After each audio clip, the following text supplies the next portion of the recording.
Hello, ladies and gentlemen. My name is John Loud. I'm chairman of the board for ESA and also president of Loud Security Systems. And I'm honored to be here today. Actually, we're gathering in Dallas, Texas, the middle of the country, because there seems to be a debate going on out there in our security nation that I would like to have an opportunity to have a sit down and get some educational information and clarify that, it's not necessarily a debate. Maybe there's a lot of misinformation or inaccurate information, or there's folks that just don't have what has taken to discuss about work from home monitoring. Today, we're going to go through a series of a few questions. I hope that you find this insightful, beneficial.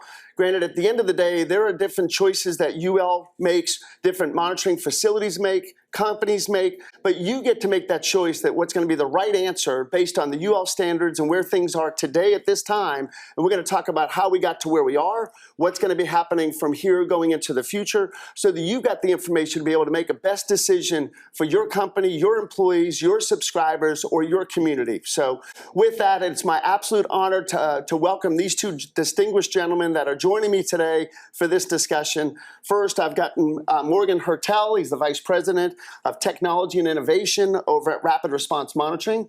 Morgan's also serving currently as the President of the Monitoring Association. And then I've also got Rick Sheets here, he's Vice President of Monitoring and Compliance at Brinks Home. He has served on many committees from NFPA and many different companies, so I think you'll get a sense of the richness of the experience that both of these gentlemen have. So stay tuned all the way to the end, because at the end we've got a few action items I want to challenge you with as to what you can do to get involved with some of the next steps for down the road.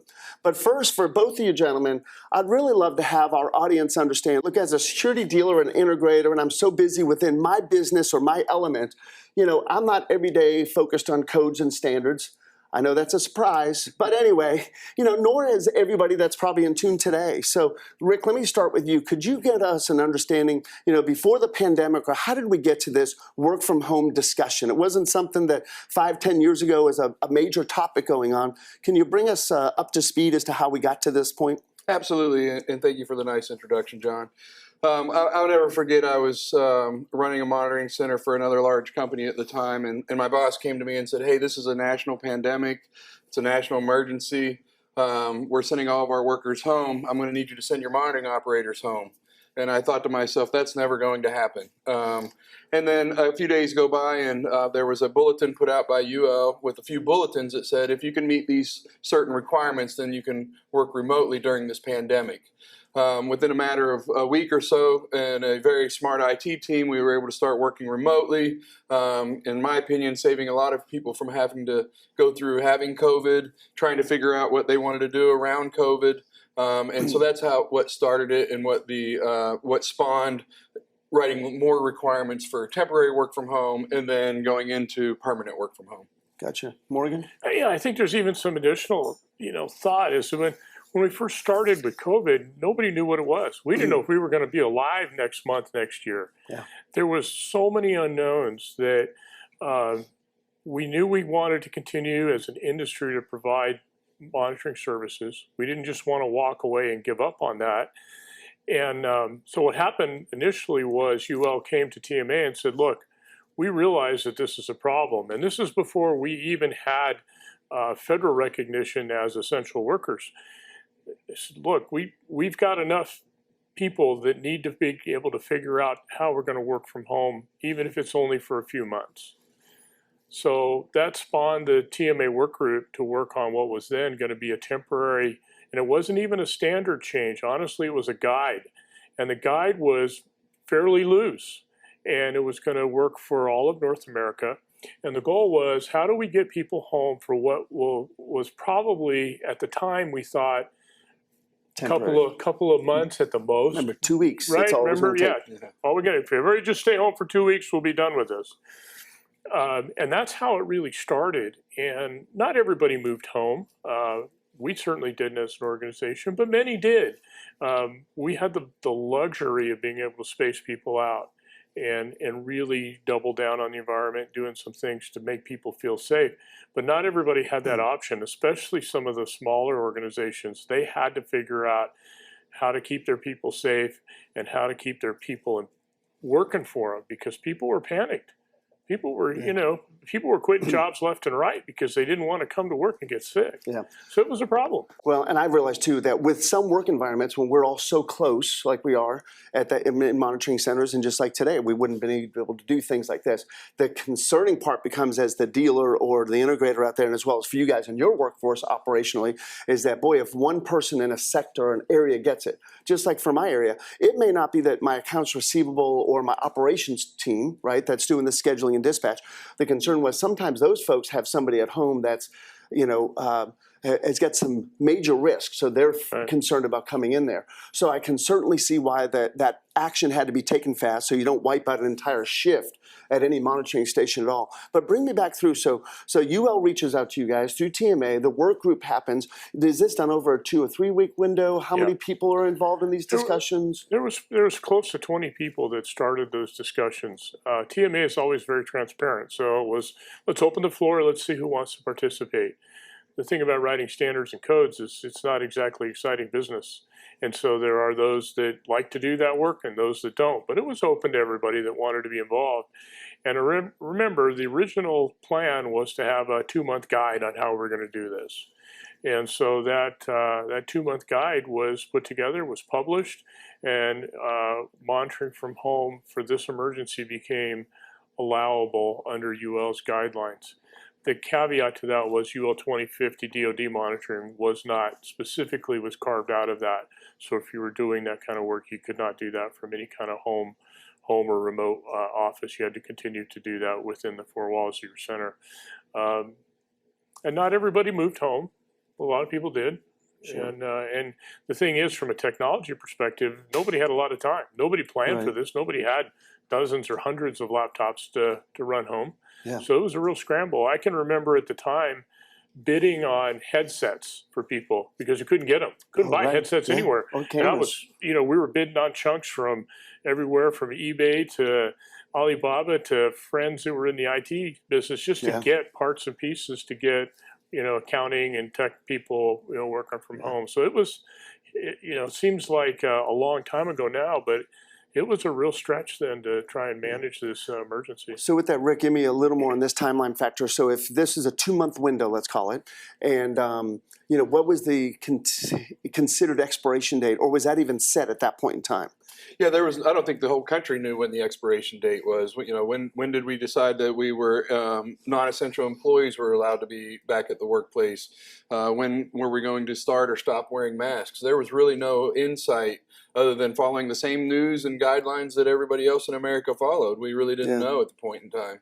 But at that point, there was no, hey, until the end of the pandemic or the end of 6 months, and they didn't have to do extensions. So no, that came into play after we were tasked to write the standard for temporary work from home. And that's when we decided that we needed to find out what the end date. And at that point, the committee, and it was a lot of work. I think there's a lack of appreciation for the people that spent the time on this committee to draft that.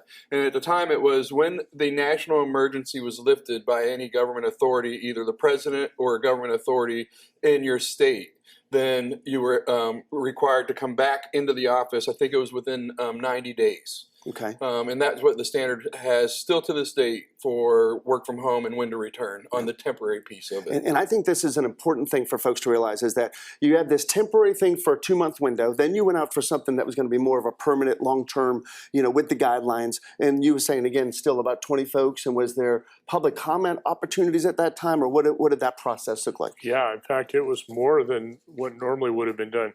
Normally what a group will do is they'll put together let me back up a little bit.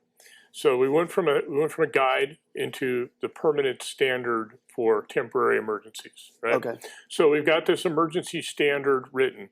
And what we did was, and this is TMA, this is before it even got to the UL process, TMA put it out for public comment and said, look, industry, this is what we think we would like to do to have a code written that allows for temporary work from home during an emergency. This is what we think is going to be appropriate. And we actually did 2 rounds of public, not just one, we did 2 rounds of public comments. ingested a lot of really good information. By then, we were starting to get a little bit of data coming back from those that were working home, so we made some adjustments along that way. And then it was sent to the UL Technical Committee. TMA in and of itself had no power to do anything on its own. It had to go through the normal UL process. And so that final work was done and then submitted as any other UL change was made, and it was ultimately adopted through the UL 827 Technical Committee. Okay. Yeah, I think it's important to mention that, to Morgan's point, TMA is just an association representing the industry, and they were very transparent, and anybody could have volunteered and been accepted to be on that committee. And there were a lot of very smart people from a lot of the nationally recognized companies on that committee. I think it's also important to note that when it was submitted to UL, and UL has a cycle, not like NFPA, which is a 3-year cycle on most standards, it's an open cycle. Anybody can comment or make a proposal at any given time on that. And so TMA represented the industry in making that proposal to UL, and UL voted on that proposal and accept that proposal with a very large majority of the STP members of UL. Yeah. And it went through a public comment period as well. Yes. Just like any other UL standard had to go through, there was a public comment period. Those comments were then answered. It went back to committee and was ultimately approved. And that's something I hope the folks that are listening today, that you guys will get more than anything, that this is a public process, whether you're involved with ESA, TMA, SIA. Look, we've got a code and standards committee, just like TMA does. We all work collaboratively very well together. But these are things to continue. I know we send lots of emails and information and updates going on. Just like, look, this year we're celebrating our 75th anniversary with ESA. Well, the collaboration for 75 years to have us where we are today has been incredibly successful because these types of dialogues go on. So it's like, as we get into some of the challenges that the benefits or concerns about continued monitoring at home past an emergency, I think it's something that I want you to kind of hear and evaluate on your own. But more than anything, I think it is disheartening to me at times watching social media where people want to lambast or make statements when they had an opportunity to have a seat at that table, be able to put that input in, just as we'll talk about other opportunities coming down the road. And I hope that you'll tune in not only for this part, but stay tuned as this discussion continues to develop along the way. Last part in this area, NFPA. When did they, from the UL standard they got going on, or changes, when did NFPA start to step in and talk on the fire aspects? I don't remember specifically when they really started to get involved.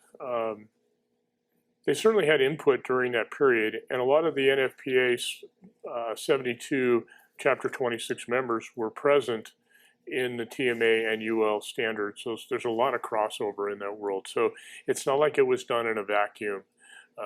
In terms of the technical committee for 72, I'm not on that, so I don't know when those internal meetings were happening. Rick, you might have been on some of those. Yeah, I think it's also important to mention that NFPA is much like UL. They are a standard writing organization. They have committees for each chapter of that, and Chapter 26 that Morgan mentioned is really the residential chapter. Mm-hmm.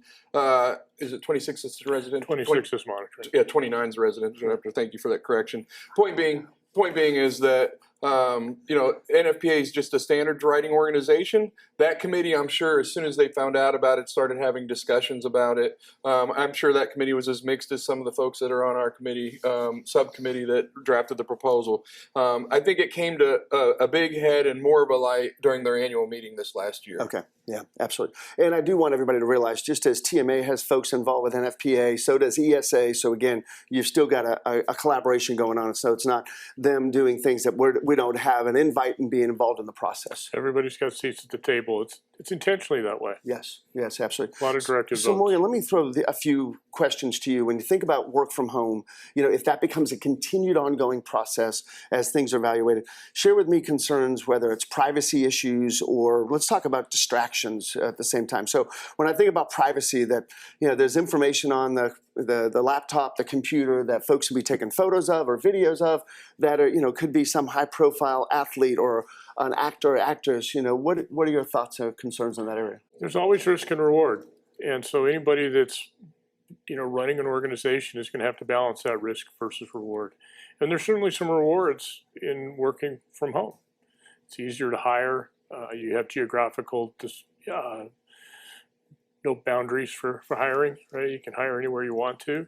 One of the concerns, and rightly so, is the privacy issue. And it's pretty hard in most environments. It's hard enough in a monitoring center to take people's phones and recording devices away, which a lot of centers do. But you run that risk, and that's part of the risk reward is you do have some exposure to privacy. Is it enough to say no to work at home? That's an individual decision, right? Everybody's going to have to make that decision. The same is true if you have people that are doing banking from home, having sensitive material there, travel from home.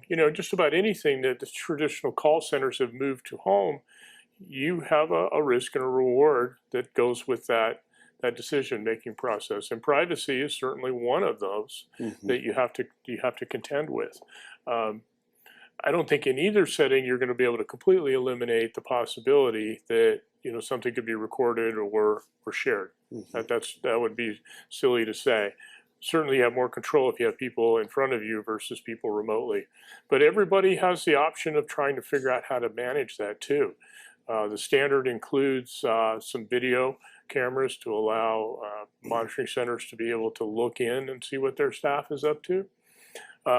Is it perfect? No. Is it a way to try and keep it down? Yes. And remember, that's a minimum standard too. So there's nothing to keep a work from home organization to have a lot more cameras. They're going to have to figure that out as they move forward. Yeah, John, if I could expand just a little bit on that, and I agree 100% with what Morgan had to say. If we look at risks, we also need to come outside of UL and mitigating risks and realize that these monitoring operators need to be licensed in several states, and they go through background checks, extensive background checks, and we try to minimize that risk through that. We have risks of every technician that goes into the home. They have that same information right there on their iPad they could do screenshots on. They have more information than monitoring agents and knowing where all the devices are placed. So we try to minimize that risk not only through standards but through licensing as well, and background checks and hiring and making sure that you're hiring the right people to do the right job that have the right backgrounds to do so. So Rick, let me think this for a minute. I hear some folks out there talking about, well, these operators could be doing social media, they could be doing laundry, they could be playing video games or so forth. With some of those concerns in there, share with me what you think some of the most important benefits of work from home should be in consideration. Yeah, absolutely. While those are all considerations, with the proper management, quality assurance in place, you can minimize those. Just like being distracted in the in the central station.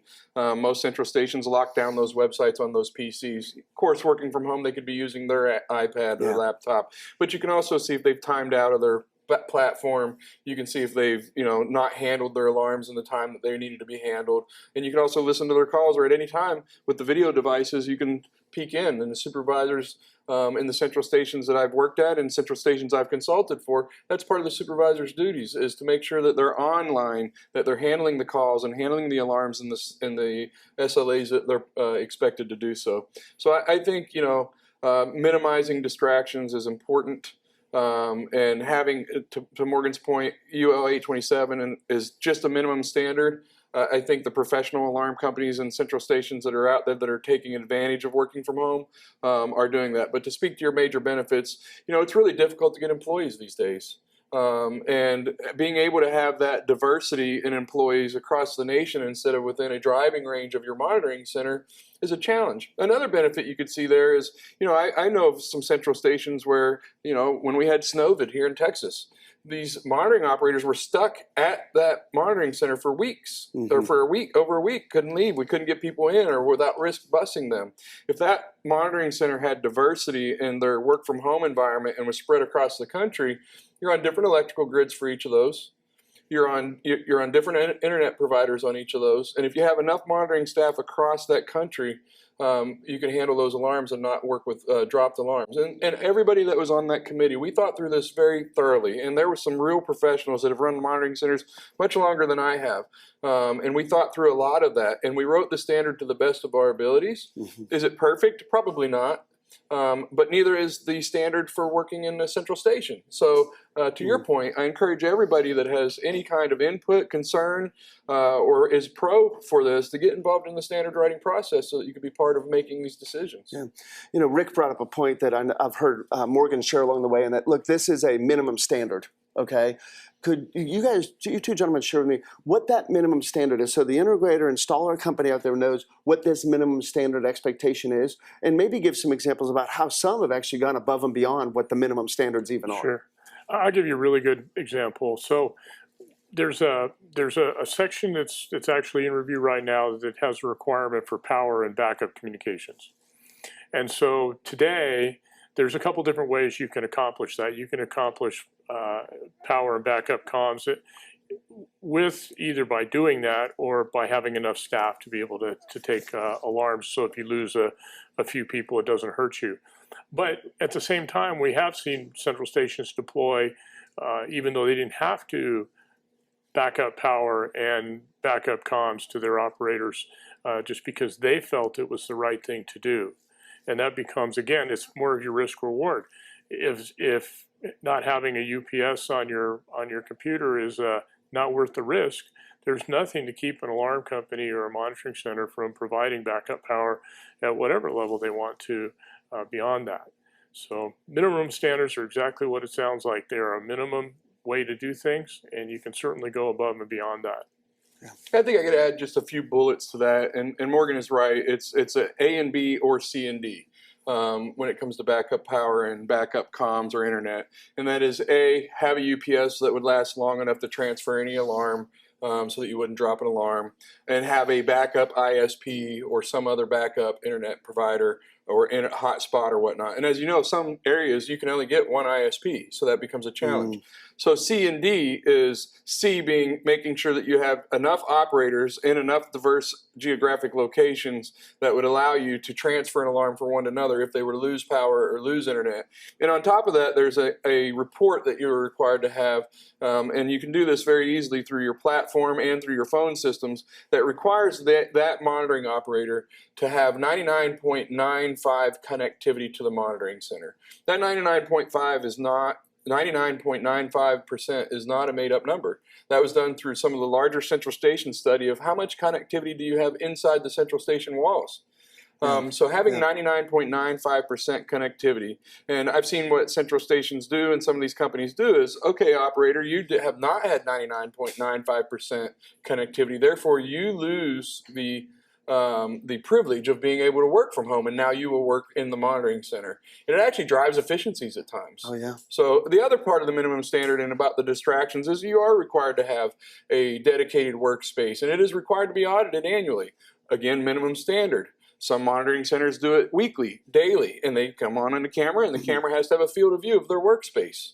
And you have to keep record of doing that audit. And when your auditor comes, he's going to want to see your connectivity report. He's going to want to see, he or she's going to want to see your workspace. So there are a lot of standards that you'd mentioned some of the debate that goes on social media. And I really think this is going to be helpful in educating a lot of the unknowns. And if you have not read the standard and you have not learned to interpret the standard, then you really, in my opinion, shouldn't be commenting on it. So that's kind of where I stand on that. That's certainly one. At the same time, too, I want to talk direct to the integrator and dealer again, the security installing companies in many cases. I know there's a lot of larger companies that have their own monitoring that will make their choices, but as an independent guy, it's one of those to hear this discussion, understand what minimum standards are, but know that when this all happened, I think Morgan said it well, some things were rushed and went out there. Some have shared they did not have a pleasant experience with their monitoring centers as they kind of deployed, and some may have just gone to a minimum standards where others had had such tremendous success, which is why they're still evaluating about how they're going to look for their future, whether they do from home monitoring or not. But it's also that balance of the expectations to comply with the standards at the minimum, as well as what enhancements are they going to invest in, which kind of actually brings me to a question I was going to go to even in later, here right now with where this stands, what is there not a balance of this down the road where maybe there are certain types of signals that could actually be approved to be work from home where maybe there are not types of signals? I guess, and before we get to that answer, let me talk about operator safety. So I'd love to have both you guys kind of, if you'll start, Rick, operator so safety. operator safety, and we considered that. And what we're talking about is, the bad guy knows you're a monitoring operator, decides he's going to break into your home, knows you have access to those accounts, and wants you to give him those accounts. So one of the requirements in the standard is that through your automation software, you are able to do a keystroke on your keyboard that, one, sends a duress signal to your monitoring center and you respond to that in a duress manner, and two, disconnects you from the platform. So does it keep the person safe? Probably not, right? But does it actually protect the information and get the police dispatched? Absolutely. The integrity of the materials. Morgan, thought on that area? Again, back to risk and reward. Your threat surface becomes exponential, right? Because you now have people at home versus a single target. Pros and cons to both. As far as I know, we've never seen an individual that's been personally attacked yet. Could it happen? Sure, anything can happen, but it hasn't yet. Yeah, it makes me think, let's go on to litigation for a minute. So let's say there's an incident that occurs, I'm the work-at-home operator, I've handled it, and now there's a lawsuit that's been filed. What do you think the litigation looks like? Am I going to be called in for deposition? Is my social media, is my home, what do you think that looks like? Well, I think it depends on who you talk to. And since I'm not an attorney and I don't even play one most of the time, take it for what you paid for, which is absolutely nothing.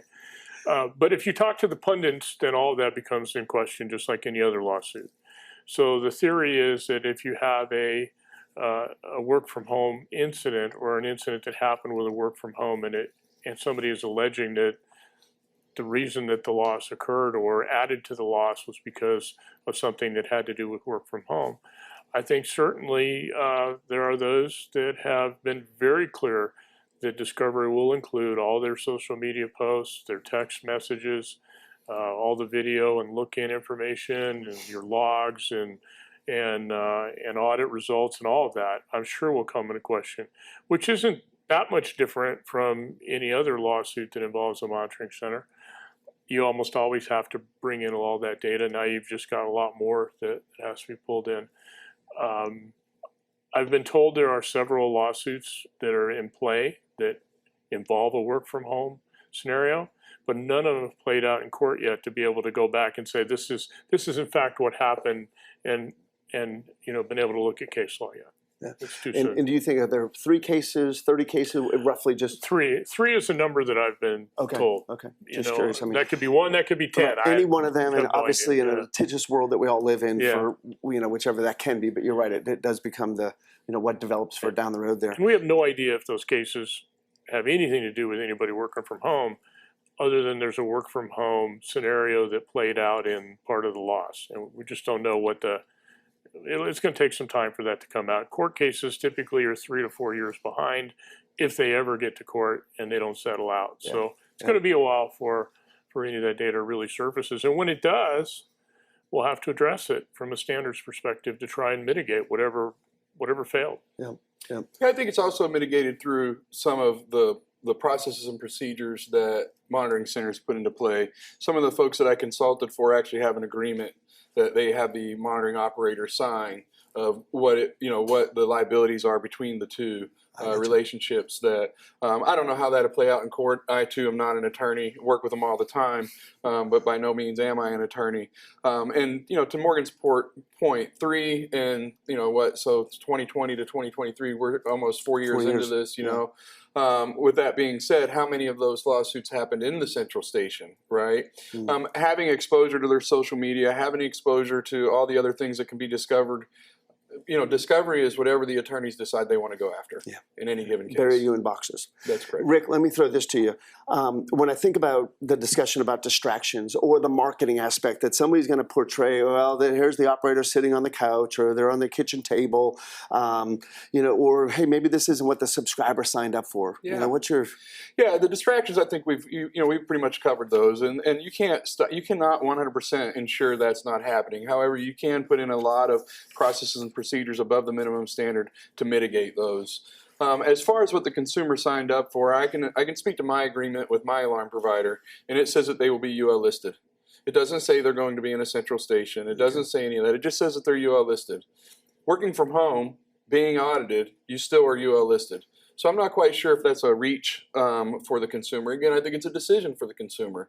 And if they educate themselves as a consumer, they know that and can make the decision from there if that's the company so for them. where's the UL standpoint then? If it's work from home, does that mean my home is in the Philippines or my home is in, somewhere outside the nation? Where is all that for the moment?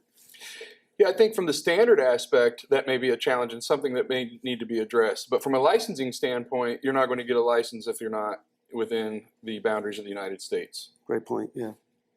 Yeah, assuming it's an area that needs to be licensed. We've got a lot to learn yet, in some of these cases. There seems to be an immense amount of concern of understanding where your staff is, whether you're providing monitoring for a direct-to-consumer type of contract or through a wholesaler. And I think the best play is just to be honest. If you're gonna have work from home staff, then own it, make it part of your ethos. If you're not, then don't.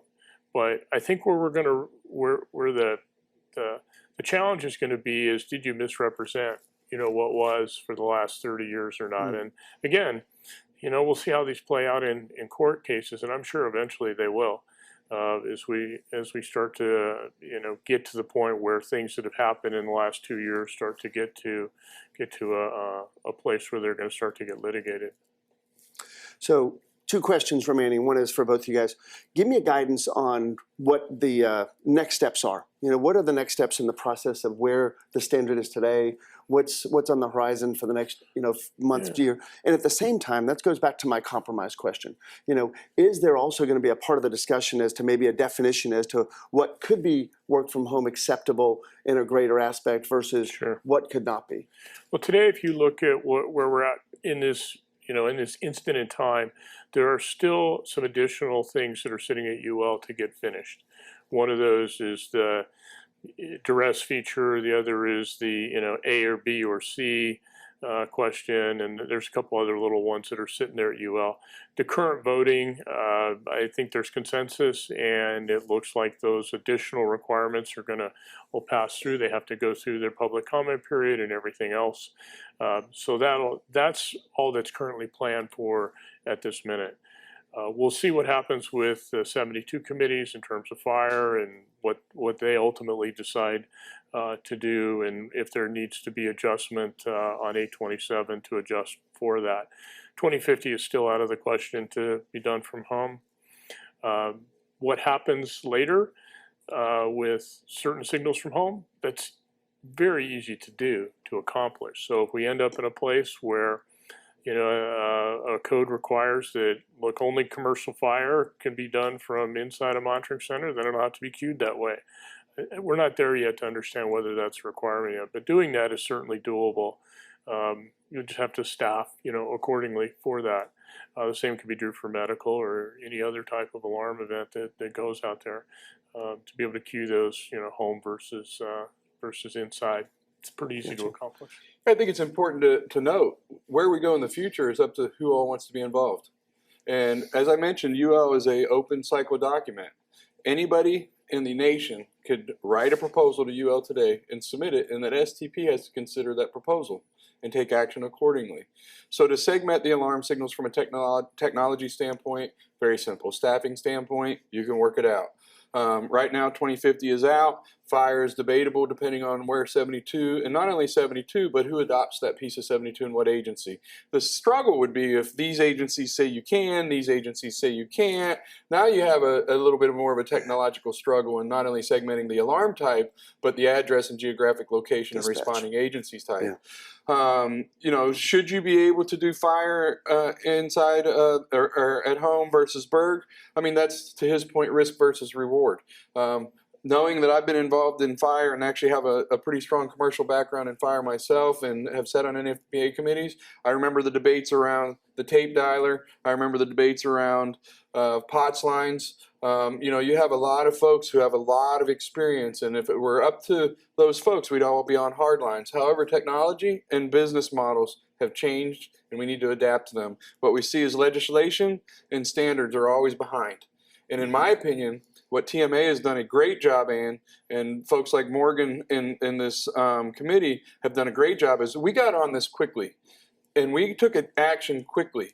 We did it by following the standard process, not in a vacuum, not behind closed doors, and we solved for an issue. Yeah. So I think if folks want to change how that was solved, just like any law you may or may not agree with, you have to be involved in the process, or you have to live with the consequences of what the law or standard is. Yeah, absolutely. And if you look at UL, all their stuff is under continuous maintenance. You can't just send a nasty email to UL and say, I don't like this. That's not going to get anybody's attention. It might get some chuckles, but it's not going to do anything. I've had a number of people say, well, they emailed their rep at UL and they don't want this, or they like this, or they don't like that. The standards process is very well defined. If you want to make a change, then you have to decide what that change is, and you have to submit it. And you can't just submit it as a comment. You have to submit it as code draft language. Yeah. If you want to take something out, you have to redline it and submit it as a red line to take it out. You can't just write a nasty gram and submit it to the process. You actually have to do the work. It's hard work. It's not easy. UL is very easy, as is NFPA, to sign up. Anybody can sign up and get notification of any proposed change, any standards change, anything that goes on. All you got to do is sign up, and your inbox will be full of it in no time at all. And so there's no excuse in our business today why you're not involved in that. We've been dealing with UL standards for well over 100 years in the alarm business, and if you want to choose to not pay attention, shame on you. It's easy enough to get involved, but get involved. And if you don't like something, or you do like something, and you want to make a change, by all means submit it. Yeah. You're going to get 20 or 30 really smart people looking at this that are driven by the right thing to do, and they're going to make a decision based on what's right. I'll tell you what, you both actually just answered my last question, which was really how should folks take action? How do they get involved? How do they get their voice heard? And you both did a great job to clarify that. The one thing I certainly would encourage anybody out there listening to, first off, thank you for spending the time with us today, but get involved with TMA, get involved with the ESA, get involved with NFPA. You know, pay attention to the codes and standards and discussions that are going on. As a company owner with Loud Security Systems, I agree, I can stay so busy and I'm not the one that's in there, so it's something on my team. If I want to have a voice, the tough part is what's going on today in our industry, watching this debate or this fight in some way, saying that the way I'm doing it is right and yours is wrong, or yours is wrong and mine is right, and vice versa.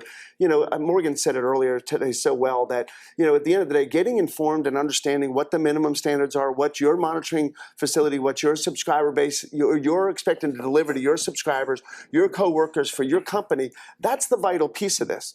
But to try to tell that what you're doing is wrong or whatever, that's why you've got your market. Everybody's got their different areas, and we go to business in different aspects. So it's not that somebody's wrong, and I think there's aspects to say how it could have been, or as Morgan just said, to send an ugly email to UL to say, I disagree with that. Well, there's process down the road, and it's happening every day and every 3 years as things get reviewed and changed. Would love to invite you to have a seat at the table and hear and understand what our codes and standards across the industry are working on. But Rick, Morgan, I thank you guys both. I tell you, the volunteerism and what these two do for the decades of experience that they've both done from within their companies, I'm greatly appreciative to have the time for you guys to come today, have a seat at this table to be able to kind of share with our audience. Any other thoughts that you guys want? The only other thing I'd like to add to that is that everybody has a choice today. This is America, right? And until that changes, we can all make decisions about what's best for our business. So if you like work from home, there are plenty of providers that do that, and if you want to have your own staff at home, it's certainly, you know, now an option for you to do. If you don't like it, there's plenty of providers that have made a very strong commitment to not have work from home. You get to pick. You're in control. It's a competitive industry, so, you know, make a choice and run with it. If you want to get involved, get involved. There's plenty of opportunities either at the association level or directly in either UL or 72. But get involved and be part of the solution instead of part of the problem. Yeah, Rick? No, absolutely. First, I want to thank you for the opportunity and just being able to have a discussion with somebody as decorated and with the experience as Morgan is a privilege to me. You as well, John. Just the opportunity to represent and be part of ESA. I represent ESA on a few NFPA standards, and I've always got the support in a directed vote, and it's well educated. And to Morgan's point, you have a choice. Know the standard. Make your choice. Get educated on the choice. And if you need a mentor to help you, I've been mentored by people like Morgan, several of the what I call standards nerds or standards geeks. It's not fun. It's no different than writing laws. There's a lot of wordsmithing. We've debated we've debated 4 hours over a specific sentence. To get to where we need to be. We wordsmith a lot. Oh, yeah. So you have to be into that. I enjoy it. I enjoy the conversation. I have learned so much from my competitors. This industry is actually one of the most tight-knit industries in sharing information. While we may compete, we definitely want everybody to be on the same level playing field and have the same educated decision-making process that we make. Yeah. So thank you guys very much. Thank you, Morgan. I appreciate the opportunity. You know, again, when I think about ESA, 75 years of celebration for an organization like this. This is a great example of the collaboration, the discussion, the insight to be able to help us navigate within our industry and the professionalism for your business and your choices. So thank you all so very much for joining us today.